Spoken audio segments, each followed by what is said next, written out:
jefe del cantón del Valle del Cauca, jefe del cantón de la Villa de las Palmas o de Palmira significaba ser una especie como de alcalde. O sea, él entra y hace parte de las élites políticas de la región, ¿no?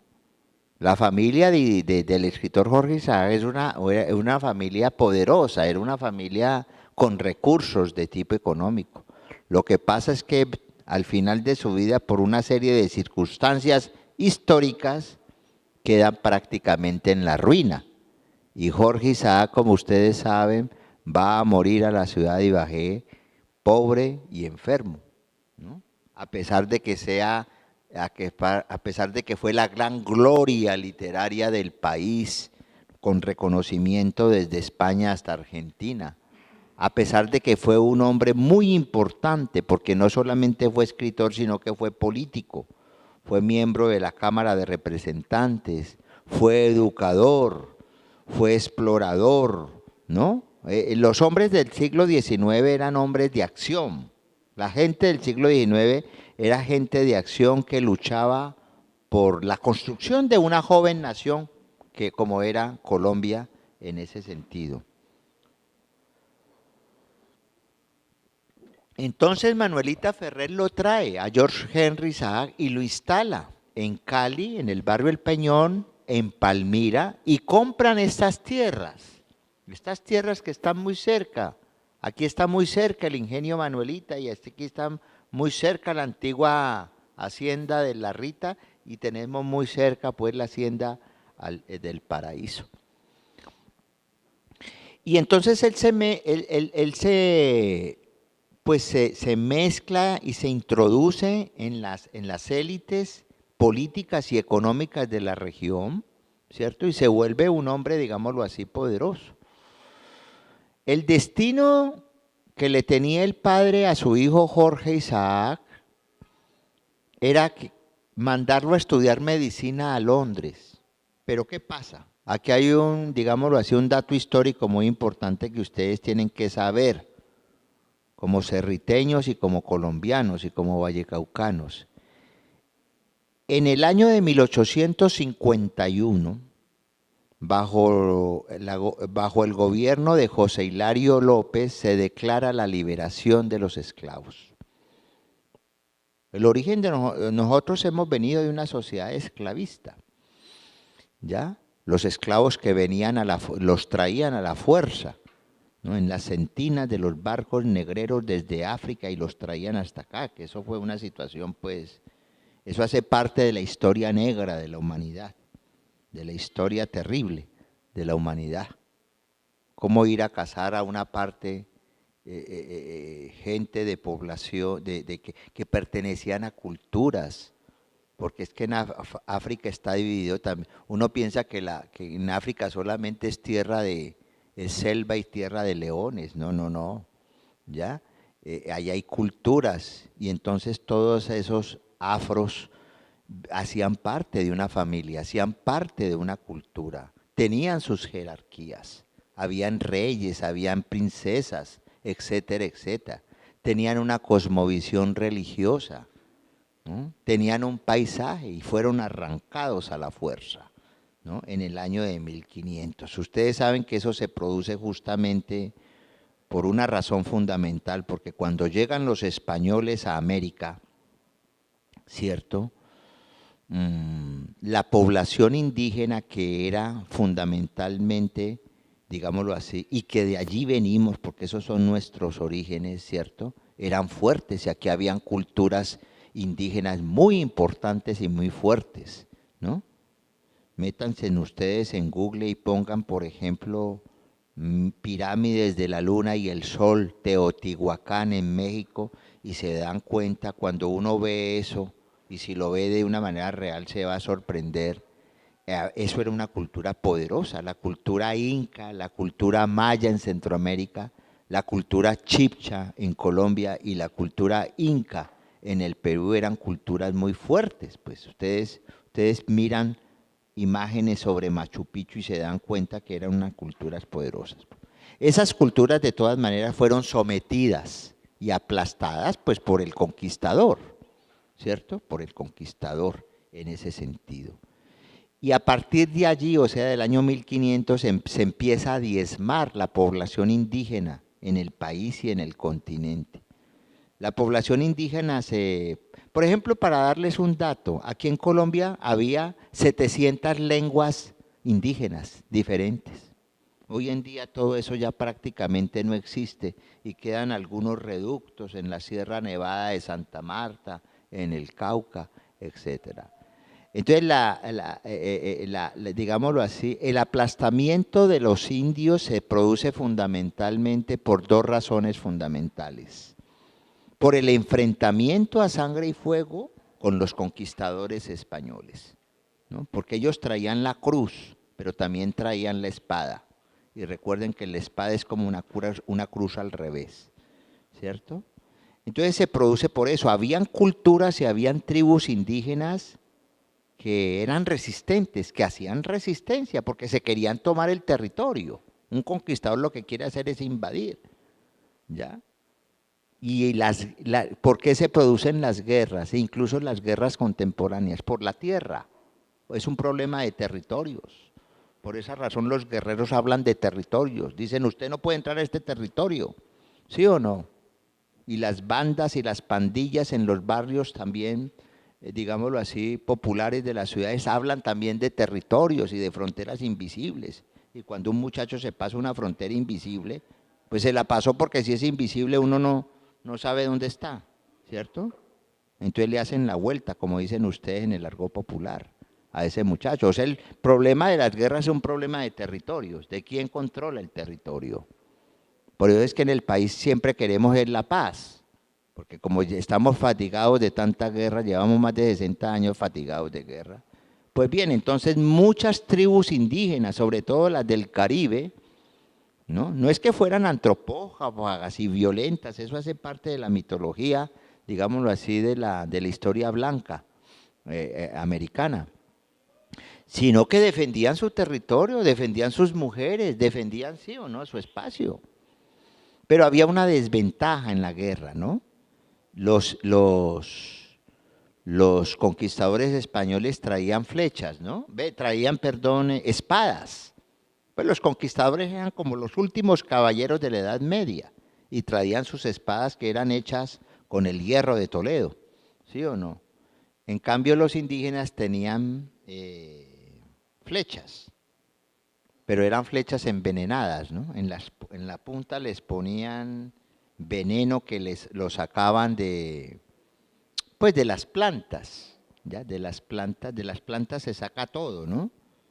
Y también se defendían en eso. Entonces, para sintetizar, los indígenas murieron pues por la resistencia que algunas culturas, digámoslo así, le plantearon a los españoles, pero también por las epidemias y por las enfermedades tropicales, ¿ya?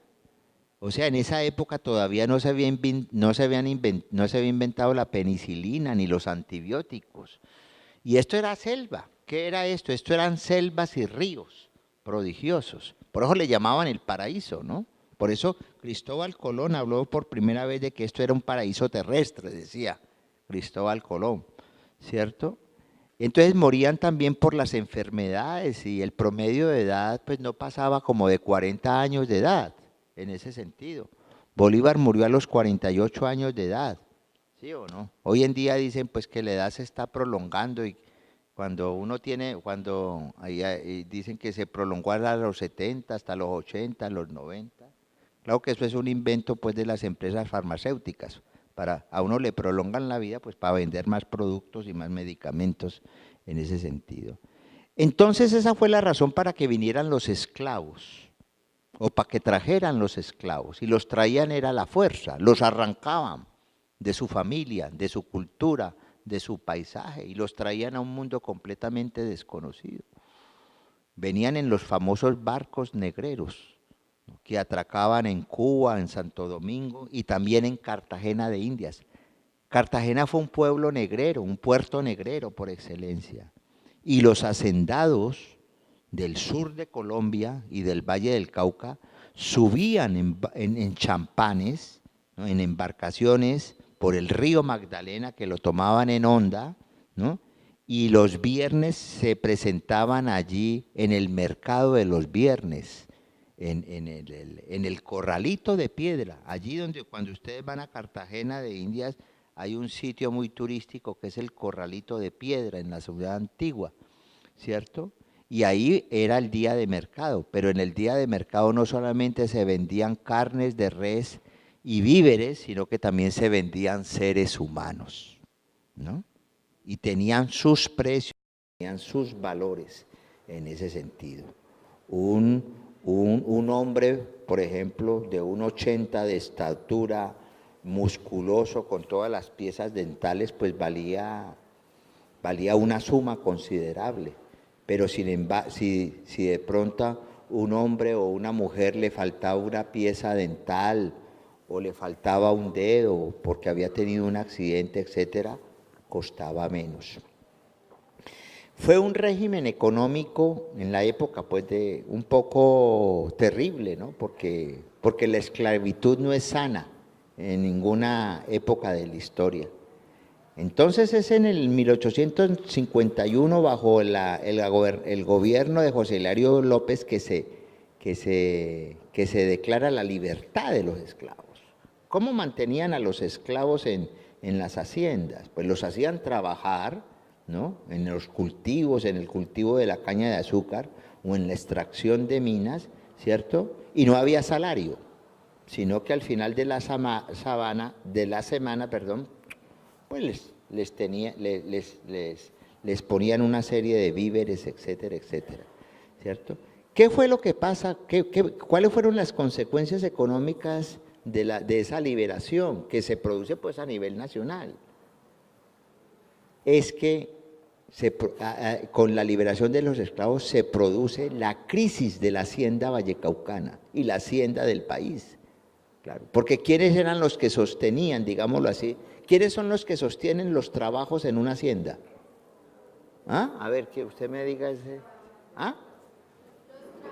Los trabajadores, los campesinos, ¿no? Así como los trabajadores, ¿cierto? Y al declararse la liberación de los esclavos, los esclavos salen y huyen y crean sus palenques, ¿ya?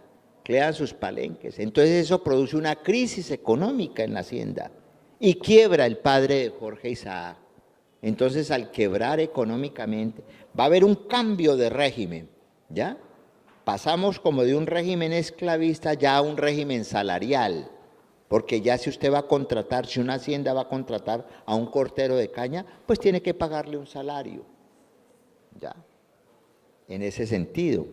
Entonces, el padre de Jorge Isaac ya no puede enviar a su hijo a estudiar medicina a Londres. Ahora miren lo maravilloso de la literatura. En la novela María, ¿cierto? Efraín, el personaje literario, el amado de María, él sí viaja a Londres en ese sentido, ¿no?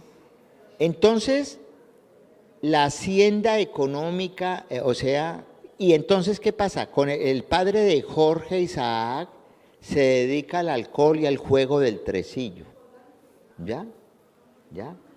Y muere en la década del 60, y entonces a la viuda, a doña Manuelita Ferrer Escarpeta, pues le deja una serie de deudas, lo que deja son deudas, ¿no? A los proveedores, y ella tiene que empezar a rematar todas estas tierras maravillosas, que hoy en día pues cuestan un jurgo de plata, ¿no? Ella empieza a rematar, ¿no? Y es allí donde la familia Eder, don Santiago Eder, que es también un inmigrante que viene de los Estados Unidos, que compra la hacienda Manuelita. Por esa razón dije desde un principio que la familia Isaac Ferrer es una de las familias pioneras de la agroindustria en el Valle del Cauca y particularmente en esta región. ¿Qué hace el joven Jorge Isaac? Se dedica a escribir literatura. Uno escribe cuando está en crisis, cuando uno está bien y tiene un buen salario y tiene todas las comodidades del caso, ¿para qué escribir? ¿No? Si lo tiene todo. Entonces uno escribe es en crisis. O sea que cuando ustedes estén en crisis, escriban. ¿Ya? Me avisan por Facebook y empiezan a escribir. Entonces él empieza a escribir y de allí nace esa novela maravillosa que transcurre en el paisaje vallecaucano. Por esa razón les decía desde el comienzo que para nosotros y para los habitantes que nacieron en Palmira y en Cerrito, es muy importante este personaje, es muy importante la historia de este personaje, porque ustedes se pueden dar el lujo de decir que en esta región nació uno de los escritores más importantes del siglo XIX, no solo de la literatura colombiana, sino de la literatura escrita en lengua española, en ese sentido. Y ustedes saben muy bien el triunfo literario que tuvo María de Jorge Isaac, ¿no? Después de 1867. La novela fue publicada en el año de 1867 por la imprenta de don Benito Gaitán, en Santa Fe de Bogotá. Y al día siguiente de la publicación, pues eso fue como si hubiera pasado un cometa, el cometa Halley, ¿no? Esa novela se empezó a propagar desde México hasta Argentina y empezaron a editarse ediciones. En mi libro, en la biografía sobre Jorge Isaac, se dice, ese es un dato histórico, que se publicaron unas 25 ediciones a nivel internacional y nacional, fuera de las ediciones piratas. Fue el triunfo literario fundamental. Por esa razón es que estamos festejando los 150 años de la publicación de María, porque ya María se convirtió en una novela clásica. Una obra literaria es clásica cuando perdura en el tiempo. Y observen ustedes muy bien las coincidencias. 100 años después, en el año de 1967, se publica la novela 100 años de soledad, escrita por Gabriel García Márquez, en ese sentido. Y también fue un boom extraordinario. 100 años de soledad se publicó por la Editorial Suramericana de Buenos Aires, y eso al día siguiente de su publicación, algo raro y maravilloso estaba pasando en el mundo de las letras latinoamericanas. O sea, todo el mundo se volcó a comprar el libro, se empezaron a hacer ediciones de 100 años de soledad, etcétera, etcétera.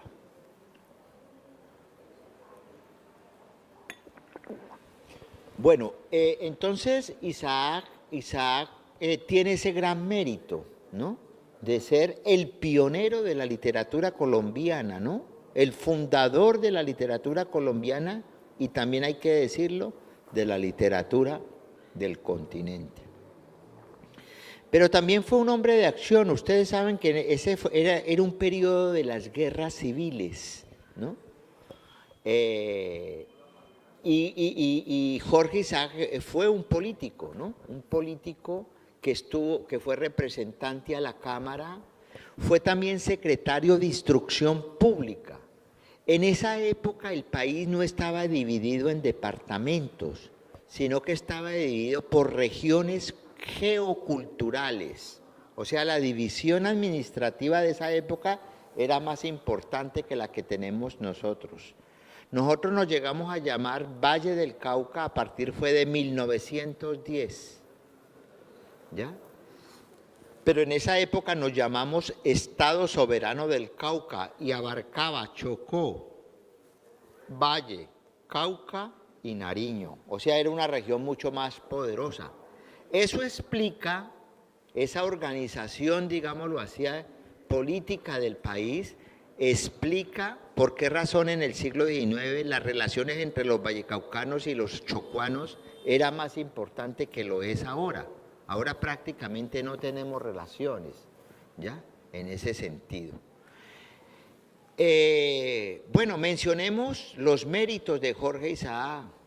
Fue miembro de la Cámara de Representantes. Fue secretario de Instrucción Pública cuando su primo hermano fue presidente del Estado Soberano del Cauca, y allí fundó las primeras escuelas nocturnas gratuitas para los artesanos. Eso es un dato muy importante. Defendió también los derechos de las minorías afros en ese sentido. Fue un explorador al final de sus años, cuando ya vivía en la ciudad de Medellín, cuando fue derrotado políticamente, y en La Guajira descubrió las minas del Cerregión e hizo algunos estudios etnolingüísticos sobre las tribus del Alto Magdalena. Y luchó políticamente por un país regional unido. En esa época, para que ustedes tengan un conocimiento de la historia del país, habían dos grandes sectores: los que luchaban por un país centralista, o sea, que el país se desarrollara a partir de la capital, de Bogotá, del centro, ¿no? Esa no era la posición política de Isaac. Isaac decía: luchemos por un país que se desarrolla a partir de las regiones. O sea, un país federal, como lo es hoy en día los Estados Unidos de Norteamérica, ¿ya? Pero ¿cuál fue el modelo político que triunfó? El modelo político que triunfó fue el modelo de un país centralista, ¿no? A través de la Constitución de 1886. Entonces, allí fue derrotado políticamente Isaac, ¿ya? Fue derrotado políticamente Isaac, y pobre y enfermo y sin ningún poder político, le tocó que ir a pedir hospitalidad a un amigo en Ibagué que tenía una casa. Todavía existe la casa y se está casi que cayendo, ¿no? Cerca del río Conveima. O sea, hoy en día yo he ido a dictar conferencias allá, ¿no? Y allí pasó en Ibagué, junto con Felisa González, su esposa de origen caleño, y 9 hijos, pasó sus últimos años. Y como tenía ciertas contradicciones con las élites caleñas de la época, ¿no? Porque algunos sectores políticos no lo querían, Jorge Isaac, en una carta, eso está en la biografía, ¿no?, pide que sus huesos no sean enterrados en la ciudad de Cali, sino en la ciudad de Medellín. Y si ustedes van a Medellín, en el cementerio central que queda muy allí en el centro de Medellín, ¿no?, ahí está el mausoleo a Jorge Isaac en ese sentido. Bueno, pero después de la muerte de Isaac, los vallecaucanos, los colombianos y los latinoamericanos siempre como que llevamos en el corazón a María y siempre llevamos en el corazón a Jorge Isaac. Los diferentes ministerios de educación de todos los países hispanoamericanos empezaron a adoptar la novela María como una obra, digámoslo así, que hace parte del currículo académico, del pensum académico. Y por esa razón me imagino que ustedes en las cátedras de español y literatura, la profesora de literatura les ha enseñado Isaac, ¿cierto? Aquí, por ejemplo, tenemos a una profesora y poeta, ¿no?, que trabaja en el colegio, ¿cómo se llama? Justamente el colegio Jorge Isaac, y ella lleva al frente desde hace años ya la famosa Cátedra Isaac. Quiero terminar porque les voy a dar la palabra. Yo sé que ustedes son jóvenes, inteligentes y acuciosos y curiosos. Darles la palabra para que ustedes hagan preguntas y también hagan intervenciones. Pero quiero terminar con esto. Yo pienso que los cerriteños de las diferentes edades se tienen que sentir muy orgullosos, porque Cerrito fue la patria chica de Jorge Isaac y de la familia Isaac, y porque de allí viene nuestra historia, Porque nosotros tenemos que conocer la historia, porque la historia siempre se refiere a un pasado. Y nosotros que tenemos que conocer nuestra historia, nuestro pasado, ¿no? Para poder comprender mejor el presente y poder comprender mejor lo que se viene en ese sentido. Alguien decía que la persona que no conocía el pasado era un ignorante frente a su presente. Entonces, Isaac está en el corazón de todos nosotros y yo personalmente me siento muy feliz estando hoy aquí en la ciudad de Cerrito y particularmente en este centro cultural y estar acompañado de ustedes, ¿ya?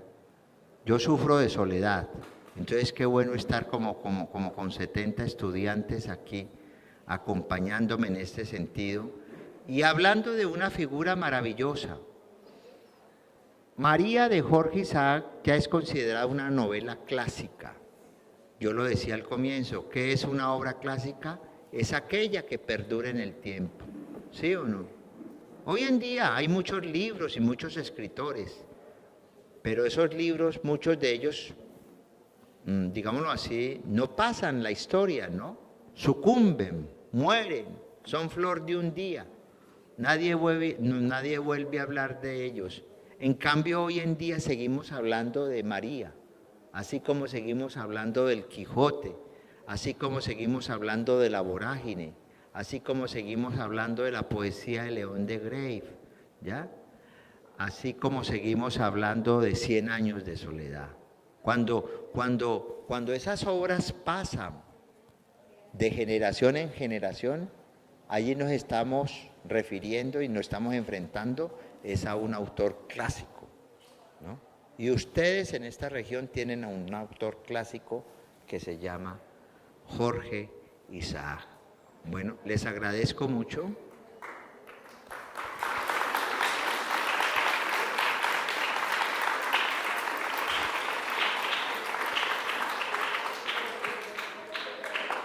Bueno, entonces, ahora sí, aquí viene Julián, que nos va a colaborar, porque ahora sí, pues yo quiero que ustedes hablen. Listo, bueno. Preguntas, inquietudes. O intervenciones. ¿Quién dijo? Un premio para quien hable. Ahí lo tengo, listo. Acá hay un compañero. Vamos.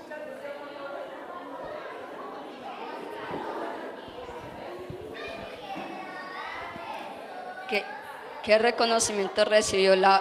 reconocimiento internacional recibió la obra? Perdón, ¿me repiten la pregunta? ¿Qué reconocimiento internacional recibió la obra? Bueno, muy buena pregunta, ¿ya? Bueno, en esa época no estaban en boga los concursos literarios y los premios literarios como existen ahora. Pero el mejor reconocimiento que puede tener un escritor es que lo lean, ¿sí o no? Y como les decía yo, al día siguiente de la publicación de María, ese libro se convirtió en lo que llamamos hoy un bestseller, ¿ya? Un bestseller es como un libro que se vuelve famoso, que es tan bueno, que es tan importante que enseguida todo el mundo lo compra, todo el mundo lo adquiere, como 100 años de soledad, ¿ya? Y empezaron a editarlo. En España hubo ediciones, en México, en Cuba, en Argentina, ¿no? Ahora, esos casos no se producen todos los días. A ver, hagamos una comparación un poco. Es como cuando un cantante se vuelve famoso. Se vuelve famoso porque es un buen cantante, ¿no? Los malos cantantes sucumben, ¿cierto? Mueren. Pero cuando hay un cantante famoso, no importa de qué clase de música, todo el mundo habla. Hoy en día todo el mundo habla de él, aparece en la televisión, aparece en las redes. Bueno, a Jorge Isaac le pasó eso con la novela María. Entonces, el mayor reconocimiento para yo contestarte es que tuvo millares y millares de lectores en el país y él fue un escritor con un reconocimiento continental, ¿ya? Bueno, otra pregunta, otra intervención.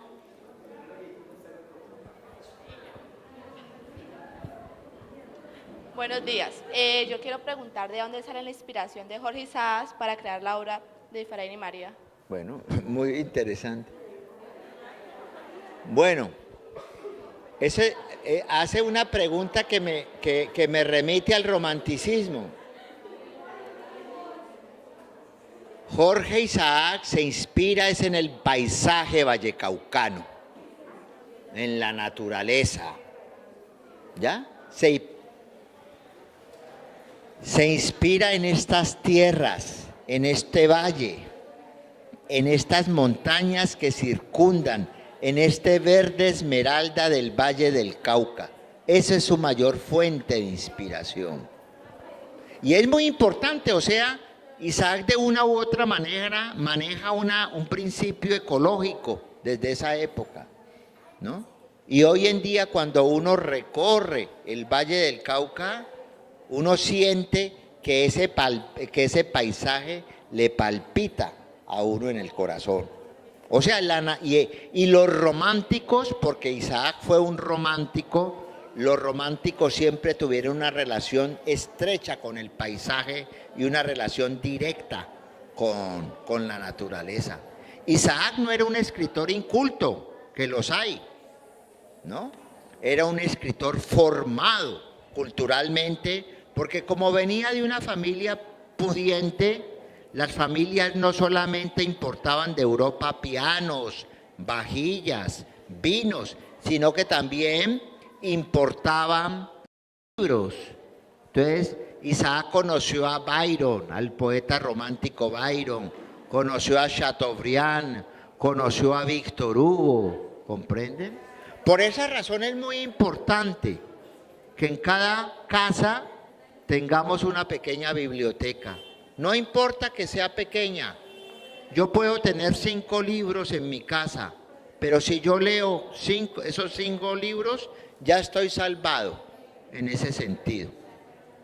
Bien, ¿otra pregunta o intervención?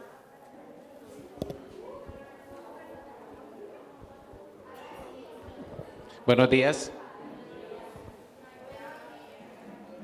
Sabemos que la obra como tal pues cuenta un lenguaje un poco abstracto para los niños y algunos adolescentes.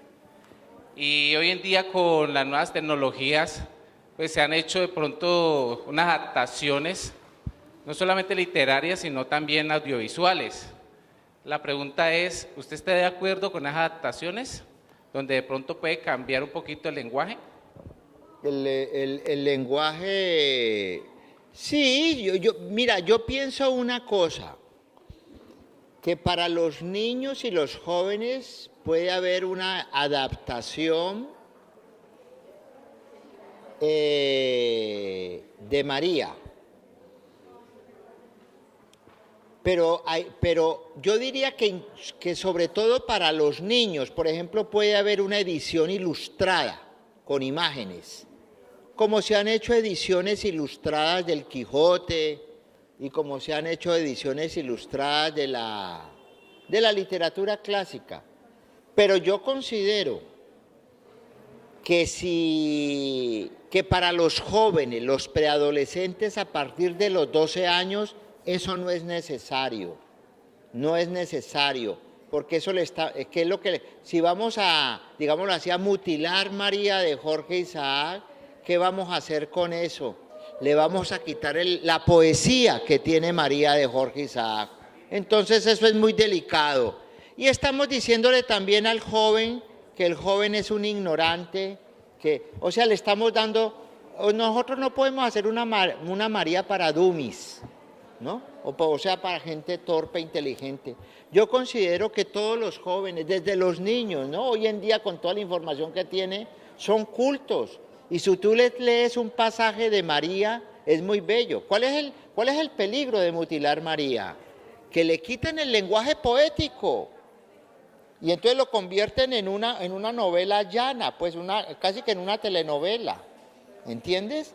Entonces yo sí digo una cosa, toda lectura, y eso lo saben los talleristas como Julián, etcétera, las personas que trabajan aquí, o sea, uno sabe que toda lectura es compleja. No hay lecturas fáciles, decía Estanislao Zuleta, hay lectores fáciles y facilistas, ¿ya?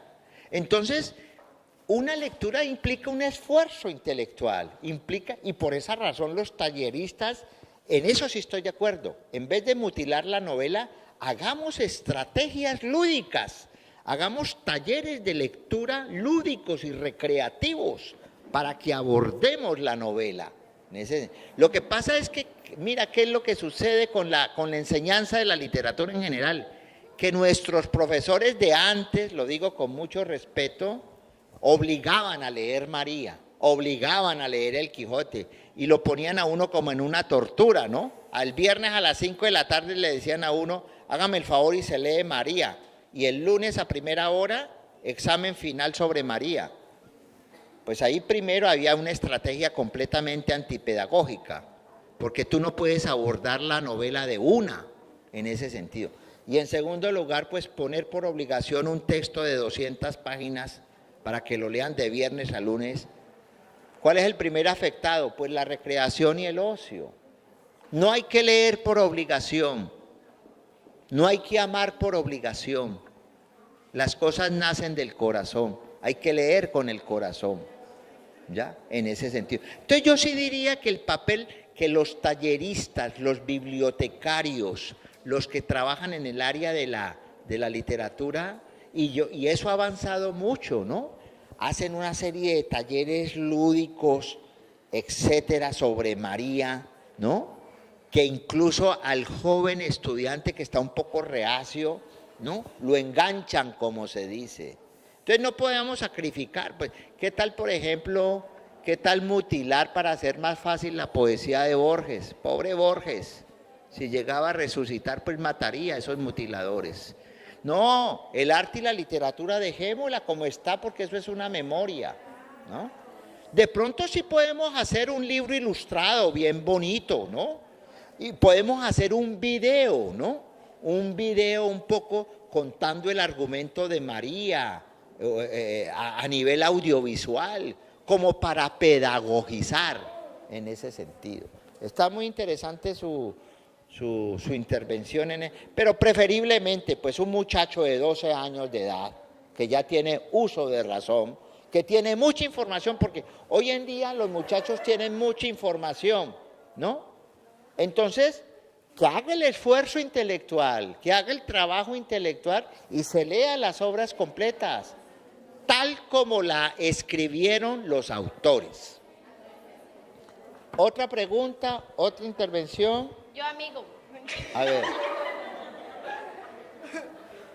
¿Cuál es? Me paro. Ay. ¿Cuál es su principal fuente de inspiración? Buena pregunta. Bueno, mira, le voy a decir algo, eso es una buena pregunta.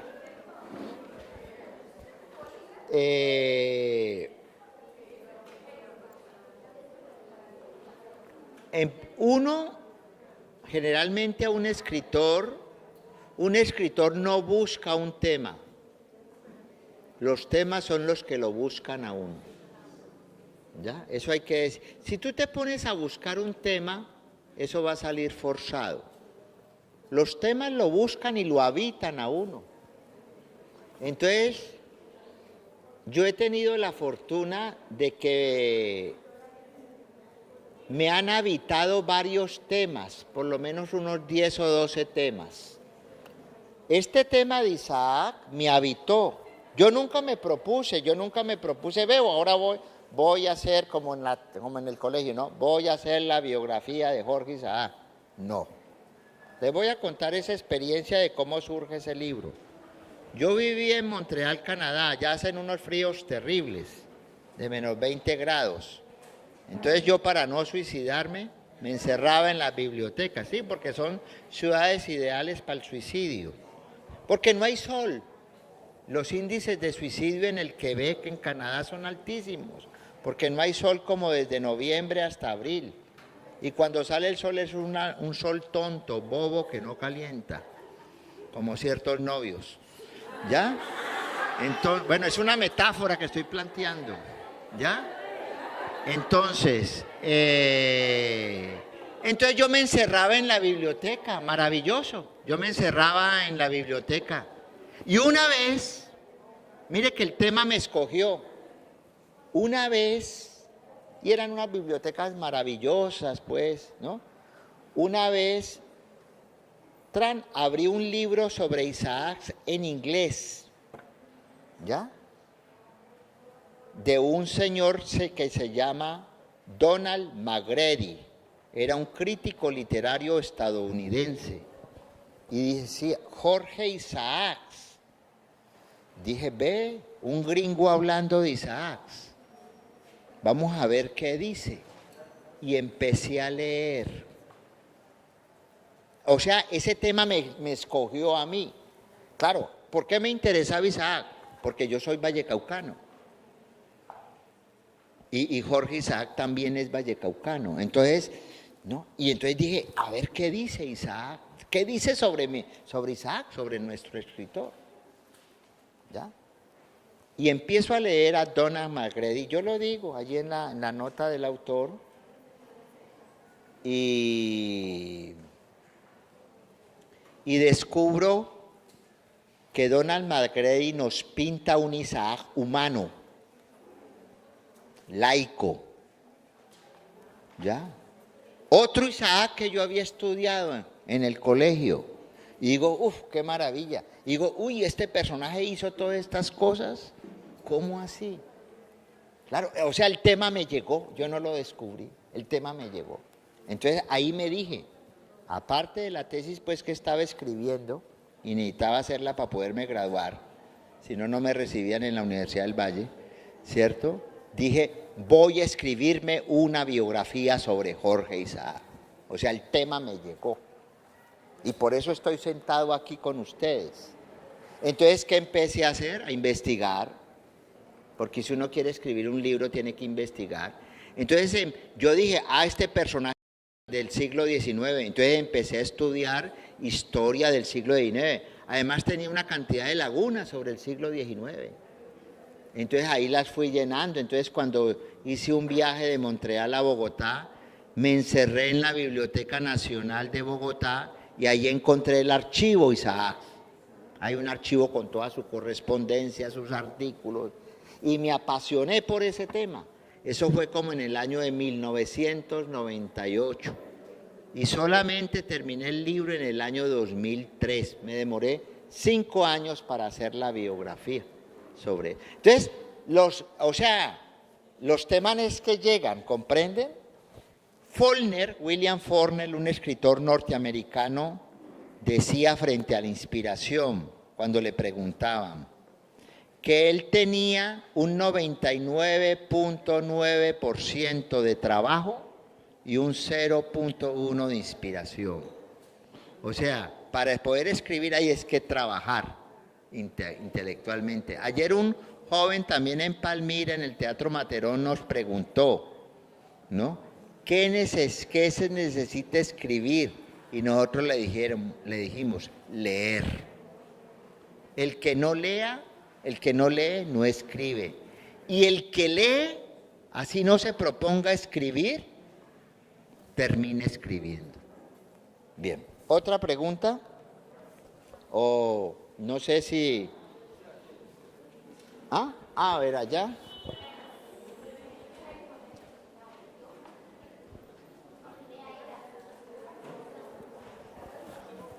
A ver.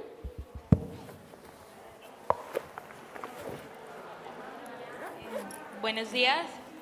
Mi pregunta es, ¿por qué a pesar de que Jorge Isaac tenía varias historias, varias novelas, por qué cree usted que María fue la que más resaltó? Bueno, mira, Jorge Isaac escribió María de pues escribió la novela María, excúsenme, escribió también unas obras de teatro, escribió también mucha poesía. Pero pasa una cosa, esa pregunta es muy importante. Es una pregunta muy importante. La obra de todo escritor siempre es desigual. Un escritor siempre tiene grandes obras y otras menores, sí, porque nadie es un genio, ¿comprende? Los genios, además, después de Leonardo da Vinci, ya se acabaron. Hay un déficit de genios en este momento, ¿ya? Entonces, ¿qué pasa? En esa novela se reúne, digámoslo así, la gran calidad literaria. Él escribió poesía, ¿no? Y tiene algunos poemas buenos, pero la mejor poesía en Jorge Isaac está en la María de Jorge, está en la novela, ¿ya? Es como el caso de, bueno, García Márquez tiene unos 20 libros publicados, ¿cierto? Pero siempre se habla es de 100 años de soledad. Bueno, por ejemplo, él escribió Crónica de una muerte anunciada, que es una buena obra, pero no tiene el mismo valor literario que 100 años de soledad. Eso es como también como los cantantes, ¿no? En los cantantes a veces hay una canción que pega, ¿sí o no? Y uno reconoce a un cantante, entonces dicen, esa canción es una berraquera, ¿cierto? Pero dicen lo otro, ya. Eso pasa en la música y pasa en TNT también. ¿Hay alguien aquí del taller del profesor Alberto? ¿Del taller de poesía? ¿No? De las que fueron a Roldanillo y todo eso. Toma. Profe, le estoy entregando a las niñas que usted está viendo, porque ellas forman parte de un equipo líder que está... ¿Tú? ¿Quién más? Que está... regálame otra bolsa, por favor. Que está trabajando poesía. Ah, qué bien. Estas niñas han ido a Roldanillo, al Museo Rayo, y allá estuvieron representando a la institución. Y los poetas del colegio, profe, ¿me dices 2? 1, 2. ¿Alguien quería hacer otra pregunta como la ultimita? Vale, bueno, 2 ultimitas, son, por eso, sin regañar, tranquila. Buenos días. ¿Ah? ¿Cuál ha sido su mayor logro? ¿El mayor logro de quién? Suyo. ¿El mío? Sí. Esa pregunta no es fácil de contestar, ¿no? El mayor logro mío, yo pienso que el mayor logro mío ha sido sobrevivir. No, el mayor logro mío yo pienso que ha sido, es una pregunta filosófica, ontológica, me puso a pensar. No, yo pienso que el mayor logro mío es haber tenido el don de la literatura y poderlo compartir con los jóvenes, porque yo soy docente también, entonces yo creo que ese ha sido, ni siquiera los libros, ¿ya? El mayor logro mío haber sido compartir mi cultura, mi sabiduría, la poca que tengo, y compartirla con los jóvenes, porque yo he sido docente desde que tenía 17 años de edad. Entonces esa ha sido la mayor satisfacción mía. A mí me gusta estar en auditorios de jóvenes, ¿ya? O sea, eso no quiere decir pues que yo desprecie al adulto mayor porque yo ya voy para allá, ¿cierto? Sí, yo pertenezco ya a una generación gerontofílica. Jurásica ferontofílica, esa es mi generación. Pero a mí me gusta mucho estar en estos auditorios como en Palmira habían 450 jóvenes y hoy tenemos unos 100 jóvenes acá y eso es maravilloso para mí. ¿Por qué razón?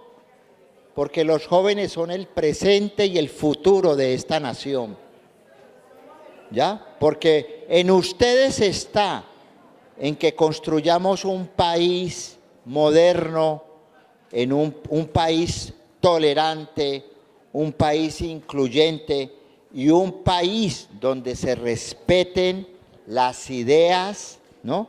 Pero de una manera civilizada y a través de la paz. Ese es mi mayor logro, ¿no?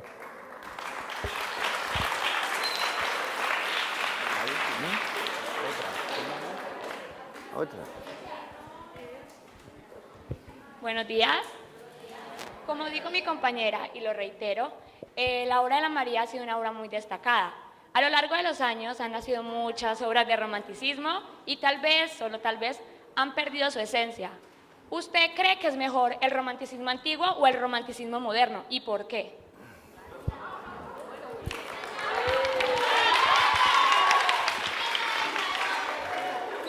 Bueno, esa es una pregunta corchadora. Sí. Bueno, o sea, el romanticismo fue una corriente, pongan atención, el romanticismo no se puede reducir, y de una vez se los digo, a una relación amorosa entre un hombre y una mujer.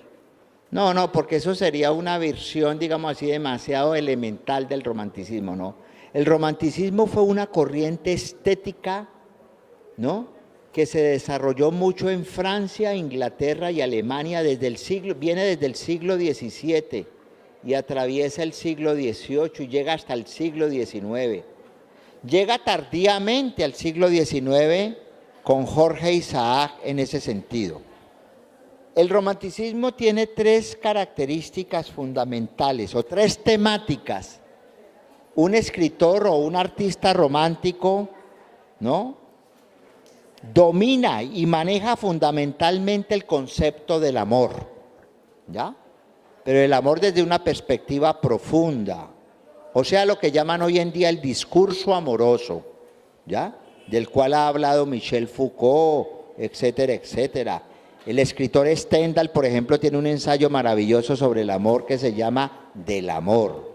Entonces, el buen romántico maneja el amor, pero también maneja la muerte. O sea, maneja esa relación. Eros es el amor, Tánatos es la muerte, ¿ya?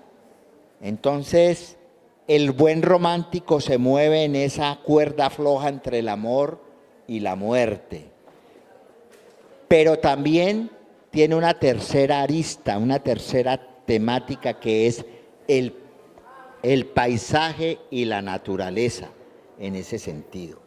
Isaac pertenece a un romanticismo tardío, porque fue pues segunda mitad del siglo XIX, pero Isaac bebió de esa cultura romántica, él leyó a los románticos. Es que tú no puedes, por ejemplo, escribir una novela romántica si no has leído a los románticos, porque hay una serie de antecedentes en ese sentido.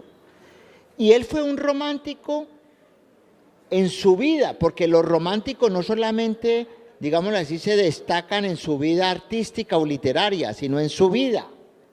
Un romántico es aquel que es un hombre de acción o un ser humano de acción que va hasta las últimas consecuencias, ¿ya? Es romántico.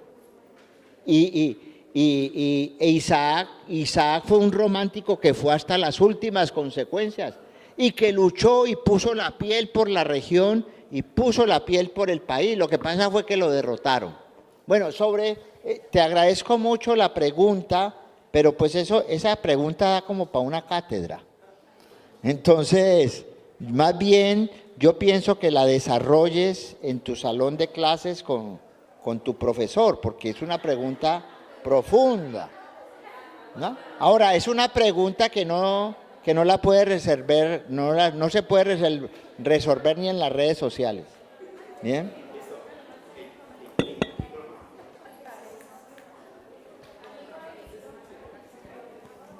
Me gustaría preguntarle si usted de pronto le gustaría regalarle un libro. Sí, porque pues me pareció interesante la conferencia. Bueno, voy a hacerme esa pregunta y voy a consultar conmigo mismo. No, yo voy a consultar conmigo mismo y después le digo. No. A ver. No, está buena la pregunta. Es una pregunta. Me parece bien porque las rifas son muy hacen parte de la lúdica. Yo traje unos libros para vender. Bueno, pero yo no soy comerciante. Entonces sí. No, vamos a rifar porque no los puedo regalar porque pues ni que fuera la Madre Teresa de Calcuta. ¿Ya? Vamos a rifar 2 libros. Entonces a ver si... No, porque es importante eso, o sea... ahora pues las personas que tengan medios, el libro aquí lo está vendiendo, yo no lo estoy vendiendo porque el libro le pertenece a la universidad, lo está vendiendo a precio de costo prácticamente, ¿ya? Pero a los estudiantes vamos a rifarles 2 libros, ¿ya? Entonces para que Julián me ayude. Bueno, profe me ayuda y las compañeras, ¿quién está cumpliendo años hoy? Hoy, no, si no hay ninguna, perdimos. ¿No? ¿Ninguna? ¿Allá tampoco? Nadie está cumpliendo años hoy. Listo. No, hoy. Era hoy. Estamos en la rifa, ¿vale? Ahorita la piensas y la planteas. Otro punto para la rifa, puede ser, profe, ¿cuál? Una pregunta. A ver, ¿me hago acá? Una pregunta para todos y para todas. Una pregunta. ¿En qué año se escribió María?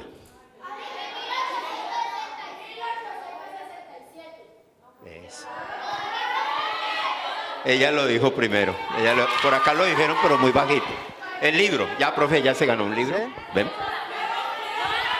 Vaya para que el profe se lo dé. Y ahora otra del profe. Listo. Vaya, el profe se lo va a firmar, vaya, niña. ¿La qué? Sí, no, lo hizo muy bien. Por eso, si la respuesta estaba ahí, tenías que leer rápido. Ya, punto. Claro. Por eso me corrí para allá, para que no la vieras allá. Ya está, 1867. Ya, eso es. Listo, profe, otro punto de la rifa. Él se lo va. A ver. Profesora, ¿alguna pregunta? A ver, ¿alguna pregunta? Dime una pregunta tú y te la contestas. No me va a decir la pregunta. Para una rifa. Profe, el profesor del taller de poesía. Profe, una pregunta. Con eso. Sí, que lo diga. Dilo. Para la rifa, ¿no?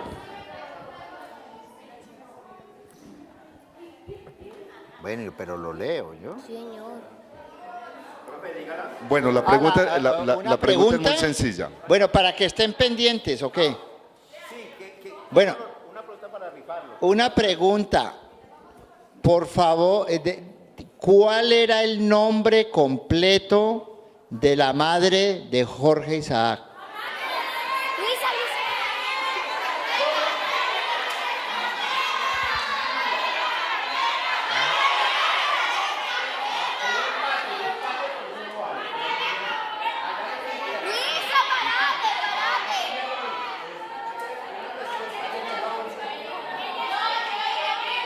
Bueno.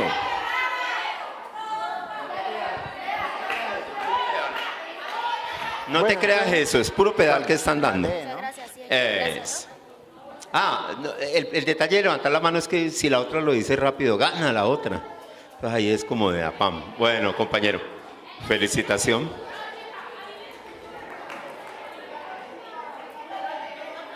Yo no sé, yo sé que van a decir que no porque no es usted, pero a mí me suena que si una de ustedes se atrevió a decirle, regáleme un libro, pues que se lo regale, ¿cierto? Ella se atrevió.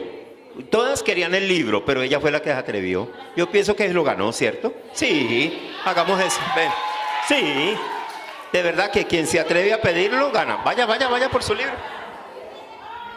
Sí, ella se atrevió a pedirlo. ¿Cómo te parece que a veces en la vida toca hacer eso?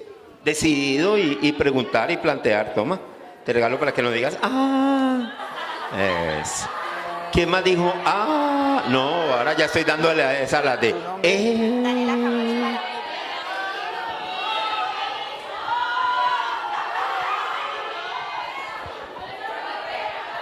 ¿Ahí hay más bolsas? ¿No hay bolsas? Acabaron las bolsas. Listo. Profe, ¿tú se lo regalas a quien quieras? La profe lo distribuye. ¿Vale? Gracias. Amigas, ustedes acaban de estar con un maestro de la Universidad del Valle, un autor de muchos libros que definitivamente siento que estuvo muy contento con ustedes. Exprésele su sentimiento de agradecimiento con algo bien especial, el aplauso del corazón.